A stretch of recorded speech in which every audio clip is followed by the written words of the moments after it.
Hi everyone. ఈరోజు నా bike puncture అయిందండి. పంక్చర్ అయితే తీసుకొని వెళ్ళాను పంక్చర్ షాప్ దగ్గరికి. అక్కడ ఇట్లా ఫస్ట్ లోపల పెద్ద పంక్చర్స్ అయ్యాయని మొత్తం ఓపెన్ చేశాడు లోపల నుంచి వేయాలని. అక్కడ చూస్తే ఫస్ట్ ఇట్లా రఫ్ చేశాడు దాన్ని, అదేదో మిషన్తోని, దాంతోనే చేశాడు అంతే. అది చేయకపోతే స్టిక్కర్ లోపల నుంచి వేసింది కూడా పని చేయదు అని చెప్పి వేసిండు. బాగానే కాసేపు ఇట్లా వేసినాక తర్వాత లోపల నుంచి స్టిక్కర్స్ వేసాడండి.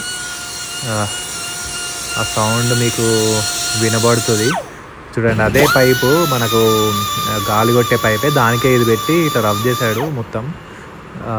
కొంచెం అది స్మూత్ కోటింగ్ ఉంటుందంట. నేను అడిగాను అతను ఎందుకు ఇట్లా చేస్తున్నాడని. స్మూత్ కోటింగ్ ఉంటుంది, అది వెళ్ళాలి, స్టిక్కర్ అతకాలి అని అంటే ఇట్లా చేయాలని చెప్పాడు. నేను ఎప్పుడు చూడలేదు. తర్వాత ఇదే స్టిక్కర్స్ వేసాడు. లాస్ట్కి అతను అక్కడ హోల్స్ మీద నుంచి కనిపిస్తున్నాయి కదా, అక్కడ సన్నటి ఇసుక తీసుకొచ్చి అందులో వేసి ఫెవికిక్ అతకబెట్టాడు. చూడాలి ఎంతవరకు వర్క్ అవుతుందో లేదో నాకు తెలియదు. మీ దాంట్లో ఎవరికన్నా వర్క్ అయి ఉంటే చెప్పండి. ఇప్పుడు చూద్దాం ఎన్ని రోజులు వర్క్ అవుతుంది.